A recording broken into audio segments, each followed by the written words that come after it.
반갑습니다. 모든 낙찰자들이 행복한 1% 기부에 동참하기를 희망하는 국민 채널 김도현입니다. 자, 이번 사건은 부산 강서구 명지동에 있는 명지 롯데캐슬입니다. 예전하고 제가 우리 수업 시간에 다룰 사건을 선택하는 기준이 좀 바뀌고 있습니다. 예전에는 제가 좀 궁금한 것, 그 특정 지역에 어떤 지역에 지금 현재 최근에 돌아가는 그 부동산 동향, 이런 것들이 궁금한 사건, 또 과거에 저하고 인연이 좀 있어서 지금은 어떨까, 뭐 그런 사건들 위주로 제가 선택했는데 지금은 아닙니다. 지금은 조회수가 많은 것, 조금이라도 사람들이 관심을 많이 가지는 것, 조금 대표성이 있거나 대중성이 있는 물건, 이런 것들 선택하고 있습니다. 뭐 조금이라도 더 많은 분들 보라고 그렇게 하고 있으니까 뭐 이해해 주시기 바라고, 또 궁금한 사건, 뭐 이거는 분석이 좀 필요하다, 이 내용은 어떻게 생각하십니까? 저의 의견이 듣고 싶은 분들, 그런 분들은 질문을 댓글로 많이 남겨 놓으시면 제가 친절하게 답변해 드리도록 하겠습니다. 자, 이 사건 사건 개요입니다. 보시면 부산지방법원 서부지원 사건이고, 명지동 롯데캐슬 3층입니다. 물건 종류는 아파트, 전용 면적 44.8평, 대형 평수네요. 이 정도면 이제 분양 면적이 50평이 넘어갈 겁니다. 이거 대지권이 25.7평, 건물과 토지는 일괄매각으로 되어 있습니다. 소유자와 채무자는 같은 사람이고, 채권자는 뭐뭐뭐 유한회사로 되어 있습니다. 아마 채권자가 한번 변경됐을 겁니다. 이제 이런 형태의 어떤 채권자들은 그 채권자 변경에 의해서 이런 유한회사로, 유동화회사로 넘어갔기 때문에 이렇게 되어 있습니다. 처음부터 이 회사에 대출을 받거나 돈을 빌린 건 아닐 겁니다. 사건 접수가 2019년 9월 5일이니까 거의 1년 정도 걸렸다고 보시면 됩니다. 입찰 31일 전이고 한번 유찰된 물건입니다. 자, 1차 4억 3천, 50평대가 4억대니까 평당 1000이 하지 않는 지역이다, 뭐 이렇게 볼 수 있고, 한번 유찰됐다는 것은 현재의 어떤 그 거래 가치가 이 감정할 때와 그냥 보합세로 유지되거나 또는 약간 떨어졌거나 올라도 아주 미미한 수준의 상승이라서 이 가격에 입찰 들어가는 것은 무의미할 때, 자, 그때나 유찰이 됩니다.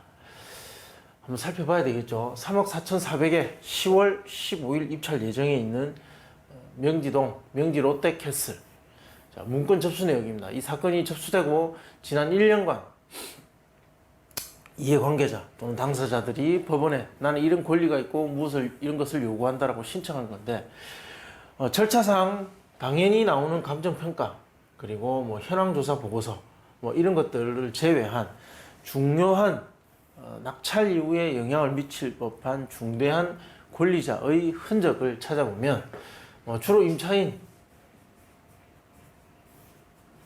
또는 점유자, 점유와 관련된 어떤 그런 관계자들이죠. 보면 돈을 받아야 되는 가압류권자나 어떤 교부권자, 근저당권자, 여기 보시면 근저당권자가 바뀌었죠. 승계인이고, 돈을 받아야 되는 검찰청, 압류통지서, 이런 것들 외에 중대한 권리자의 흔적은 보이지 않는다. 사건 접수는 많지만 실제 중요한 권리자는 없는 것 같아요.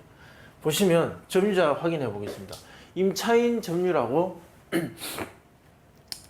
매각 물권 명세서에 되어 있습니다.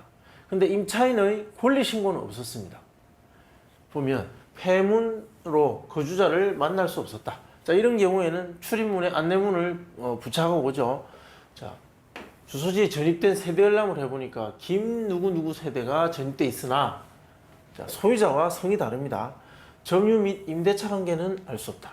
자, 임차인인 것 같으면 법원에다가 임차인이라는 어떤 권리 신고를 하겠죠. 돈을 받을 게 있으면 배당 요구도 할 것이며, 또는 권리는 있는데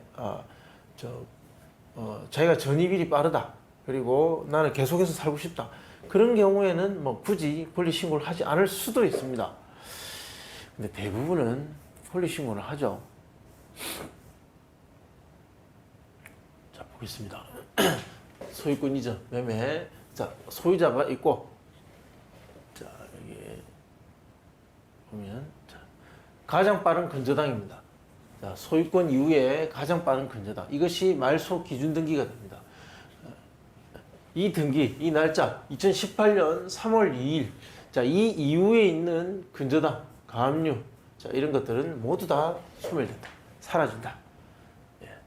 그럼 낙찰받은 이후에는 이 말소 기준 등기 이후에 이 모든 것이 사라지니까 그냥 무슨 임의 경매를 위한 소유권 이전 등기 이거 하나만 남는 거죠.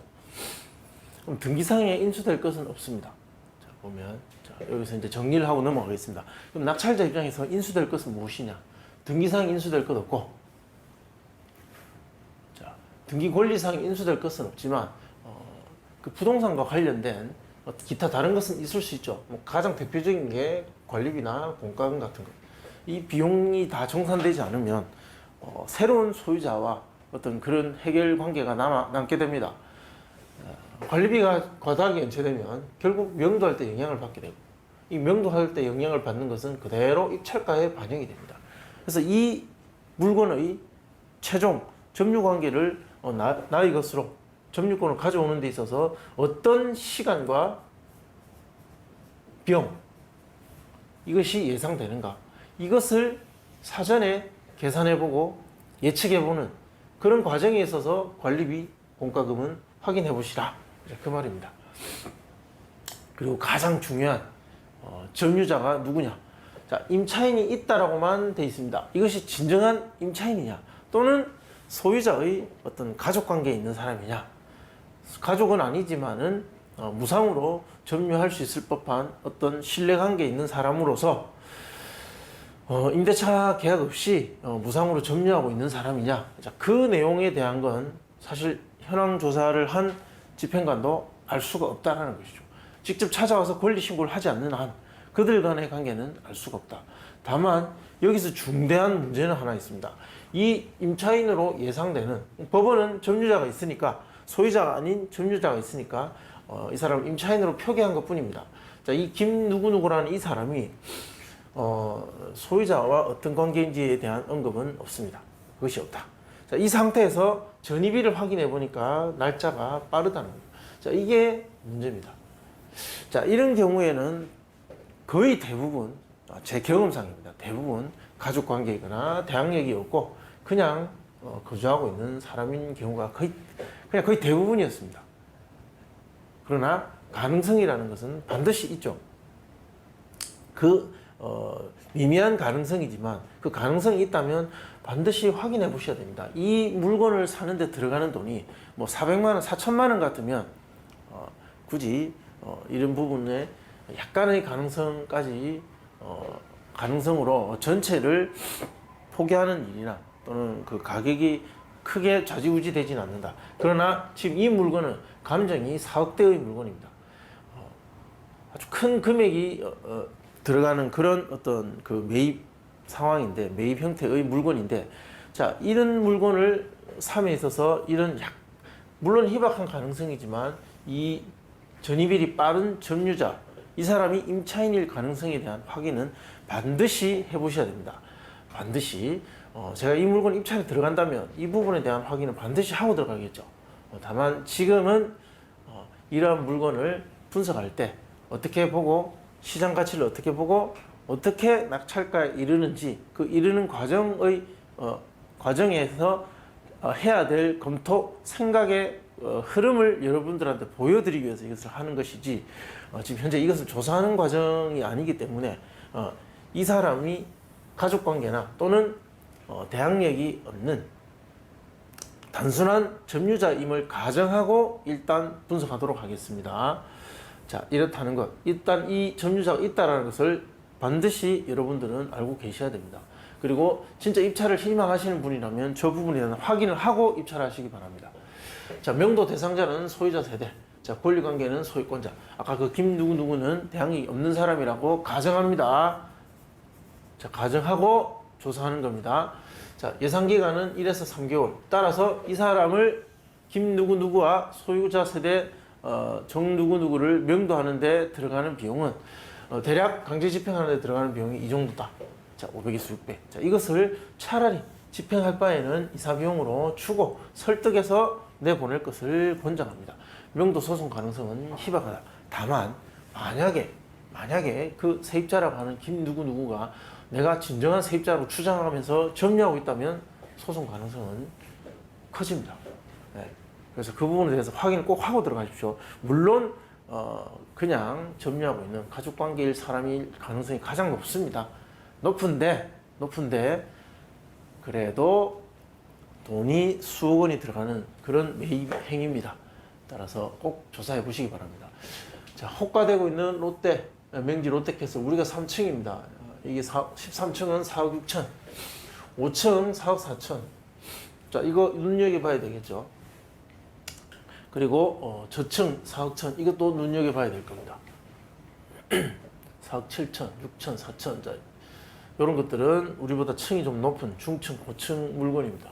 자, 실거래가 보면 최근 2층이 3억 9천, 그러니까 3층이니까 거의 뭐 4억 원 수준에서 그 부근에서 뭐 가격이 형성되어 있지 않을까.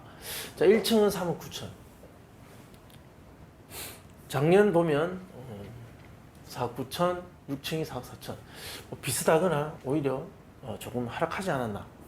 뭐 비슷한 수준이 아닌가 봅니다. 자, 감정은 4억 3천이다. 자, 그러나 실제 이 정도 가격대는 중층 또는 고층 가격이더라. 따라서 4억 원 정도가 적당한 것 같은데 실제 거래 사례를 보면 저층은 3억 8천, 9천도 있더라는 거죠. 자, 이것도 가능할 수 있겠다. 자, 예상 낙찰가. 롯데캐슬과 퀸덤 1차 링컨타운 뭐 이렇게 두 개의 사례가 9월과 6월에 있었습니다. 25.7평과 30.7평. 우리 지금 해당하는 본 물건보다 좀 더 평수가 작습니다. 자, 그 시장의 어떤 반응을 보면 11층, 9층 동양 남양인데 이거 모두 다 2차에 낙찰되었다는 것. 자, 지금 현재 진행되고 있는 경매 사건과 비슷하게 갈 것 같습니다. 2차까지 간다. 자, 가격은 보합세로 유지되고 있는 수준. 따라서 경쟁률은 8대1, 7대1이었다. 자, 이것은 유지는 되고 있지만 시장에서 사고자 하는 수요, 팔고자 하는 그 수요. 자, 이것이 만나서 어느 정도 균형을 이루고 있고 그 수요자의 어떤 그 반응은 8대1, 7대1 정도. 따라서 인기가 없는 시장은 아니다라는 거죠. 사람들은 지켜보고 있고 사고자 하는 사람은 있다. 감정가 2억 5천 9백, 3억 4천 9백인 이 물건들이 거래 가능 금액은 이랬습니다. 비슷했습니다. 큰 차이 없이. 자, 이때 낙찰가는 2억 3천과 3억 1천. 자, 90%, 92%. 이것을 가중 평균을 구합니다. 현재 우리 물건에 맞게끔 91.78%. 자, 이런 것들은 구체적인 건 다음에 오프라인 수업이나 어떤 무료 강좌 이런 것을 진행할 때 제가 구체적으로 보여드리겠습니다. 자, 롯데캐슬 하한가 3억 8천을 적용해 보면 예상 낙찰가는 3억 5천 177만 원 정도 됩니다. 그리고 상한가를 그대로 또 적용해 봅니다. 가능성은 이게 높겠죠. 낙찰 가능성은 이게 높습니다. 자, 3억 7천 이렇게 나옵니다. 자, 최종 결론 내면 하한가의 어떤 그 범위와 상한가의 범위가 있습니다. 예측은 언제나 구간 예측으로 갑니다. 자, 3억 5,200과 3억 7,100 이 사이에 낙찰가가 들어올 것이다. 특히 이 가격이 더 가능성이 높다.